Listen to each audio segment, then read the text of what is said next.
Il y a une question qu'on me pose très souvent depuis la publication de Mardas, que ce soit sur les réseaux sociaux ou dans la vraie vie, et c'est vrai que vous soyez musicien ou chanteur, danseur, écrivain, vidéaste, inspecteur des impôts, c'est une question qui revient assez fréquemment, hein. Vous savez, c'est la fameuse « Comment t'es venu l'idée de faire ce que tu fais ?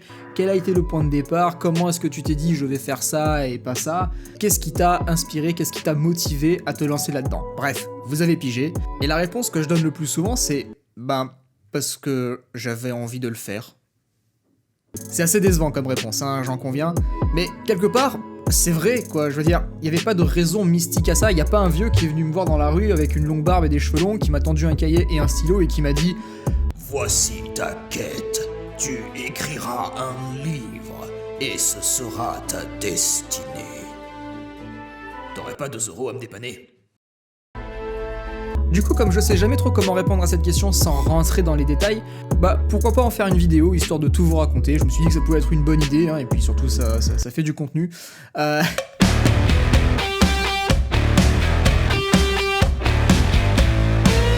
Pour que vous compreniez bien la raison de pourquoi je me suis mis à l'écriture, il faut revenir en arrière, au tout début. Non, là je suis allé trop loin. À 22 ans, il rêve de cinéma. Gros plan sur 2 jeunes draguignants qui viennent de signer leur premier court-métrage, Disconnect, une fiction dans un monde futuriste, un premier film qui leur a valu d'être primés dans le cadre d'un concours national. Disconnect, c'est le court-métrage écrit et réalisé par Michael et Philippe.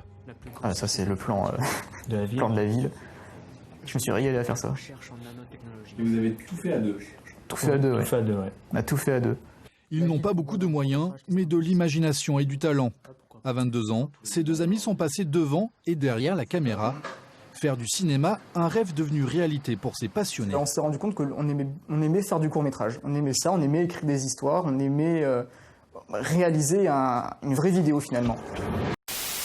Je pense que c'était assez explicite, j'aime le cinéma, j'aime réaliser des vidéos, depuis des années je suis passionné par les caméras et les belles images, et forcément en combinant ça avec ma deuxième passion qui est de créer des histoires, alors là les deux ensemble, bonheur. Je m'étais intensément formé au montage vidéo, aux effets visuels, tout ce qui était matte painting, compositing, effets spéciaux 2D, 3D, tout ça j'adorais, j'avais la tête dans les logiciels H24. J'étais devenu une sorte d'obsédé de la post-production, je faisais que ça, je voulais vraiment maîtriser ce domaine. Pourquoi ? Parce que je voulais écrire, réaliser et monter mon propre long métrage. Un thriller, plus exactement. J'en avais déjà parlé vite fait dans ma première FAQ à l'époque. Grosso merdo, c'était une histoire sur laquelle je bossais déjà depuis quelques années. Une histoire qui parlait d'un tueur en série. Bref, un scénario pas ouf, mais par contre, un personnage qui m'inspirait.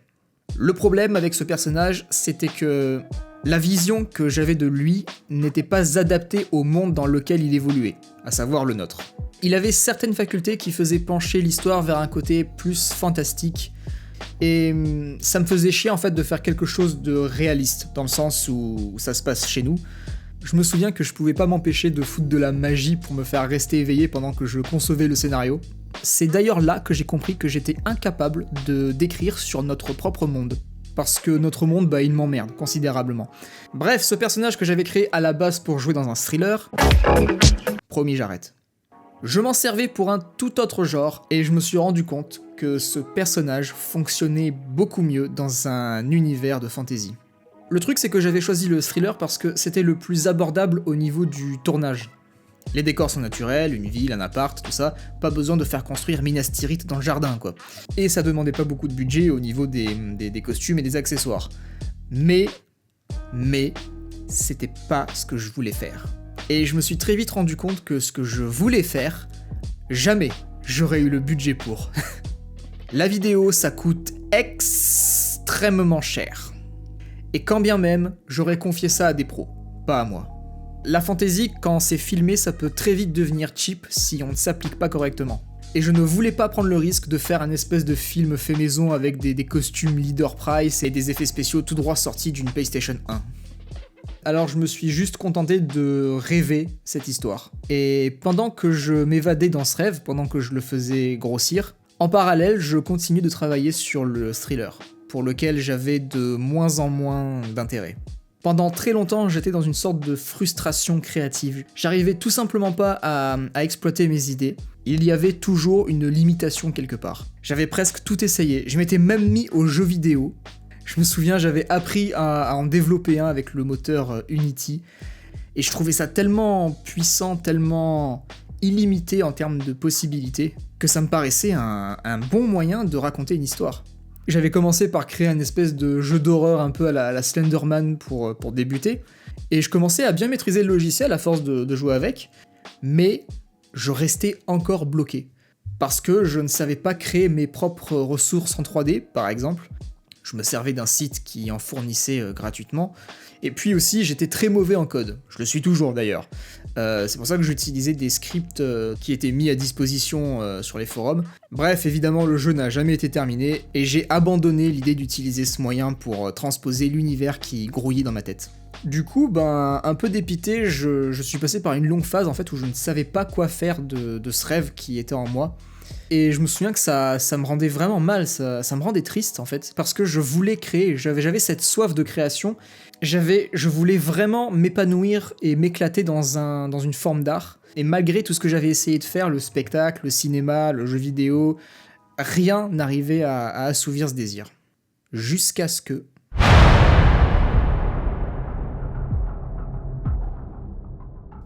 Juin 2015, il est tard. Je suis devant mon PC, en train de rien branler, de spécialement. J'ai la musique dans les oreilles, et puis je repense à cette histoire que j'ai dans la tête, qui ne cesse de prendre de l'ampleur dans mon esprit. Cette histoire que j'avais créée juste pour me divertir à la base durant les longs trajets en voiture, en train, ou juste avant de m'endormir. Une histoire avec des personnages qui me passionnaient, et surtout un univers dans lequel je pouvais créer tout ce que je voulais. Et à ce moment-là, je me dis que en remettant un peu d'ordre dans tout ça, en étoffant un peu le truc, il y avait peut-être moyen d'obtenir une bonne histoire. Et je sais pas trop ce qui m'a pris, sans vraiment réfléchir, j'ouvre un document Word, vierge, et je commence à écrire les premières lignes de Mardas.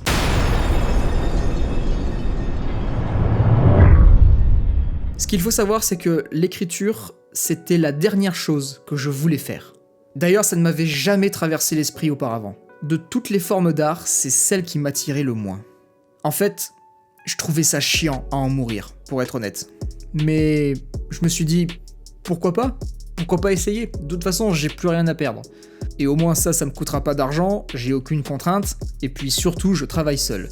C'est un art qui est solitaire, et c'est une des choses qui m'a le plus plu.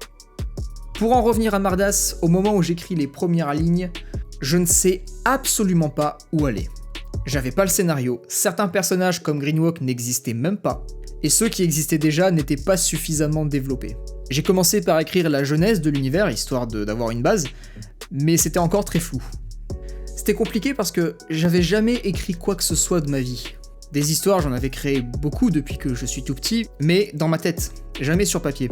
Du coup, je savais pas du tout comment m'y prendre. Et en plus, mon niveau en français était relativement faible, alors pas catastrophique non plus, mais en tout cas, pour écrire une histoire, c'était relativement médiocre. J'ai toujours été un très mauvais élève à l'école, j'avais quasiment jamais la moyenne dans les matières, et j'ai complètement raté mon brevet, pour vous donner une idée du niveau que j'avais à l'époque. Donc il a fallu tout reprendre, à zéro, et c'était très dur. Au début, je m'en souciais pas trop, je me contentais juste d'écrire comme ça venait. C'était de la pisse, mais moi j'étais content parce que de toute façon, j'avais aucune intention de publier Mardas. Je voulais juste le faire pour moi, dans mon coin, pépère, tranquille. Et puis, à force d'écrire, à force de rechercher des idées pour scénario, d'approfondir les personnages, de creuser l'univers, je commençais à y prendre goût, sincèrement. Alors je prenais pas goût à l'écriture en elle-même, parce que ça restait difficile pour moi encore de mettre par écrit ce que je voyais, mais je reprenais goût à la création pure. Enfin, j'avais aucune limite. Le seul budget que j'avais, c'était mon imagination, et ça c'était génial. 1 an passe, puis 2, puis 3... Ça avance pas trop, je crois que j'avais dû écrire une 60aine de pages, quelque chose comme ça. Et j'arrêtais pas de tout reprendre à zéro, tout le temps. En fait, je voulais pas aller trop loin tant que je n'avais pas le bon fil rouge pour l'histoire. J'ai essayé plusieurs scénarios et aucun ne me satisfaisait. Je ne savais pas quoi faire avec mes personnages qui, eux, pour le coup, étaient développés. Ils étaient prêts à servir et j'avais cette frustration de pas réussir à trouver le scénario qui pourrait leur convenir à tous. Et vraiment, j'y pensais tous les jours, c'était en permanence là. Même quand j'écrivais pas et que je faisais autre chose, ça me prenait la tête.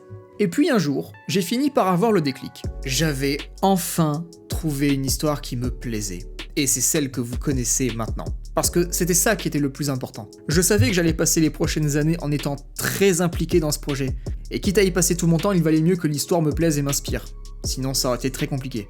Une fois que j'avais tous les arcs narratifs de chaque personnage, que je savais comment ça allait finir, que j'avais tout prévu, il a fallu se mettre sérieusement à l'écriture. Et là, c'est un tout autre combat qui a débuté. Parce que j'étais un novice, je savais pas du tout comment écrire un roman, un vrai. Alors je suis allé dans une librairie et j'ai acheté plein de romans et j'ai étudié minutieusement leur mise en page jusqu'à y aller à la loupe pour pouvoir identifier la police d'écriture qui était utilisée.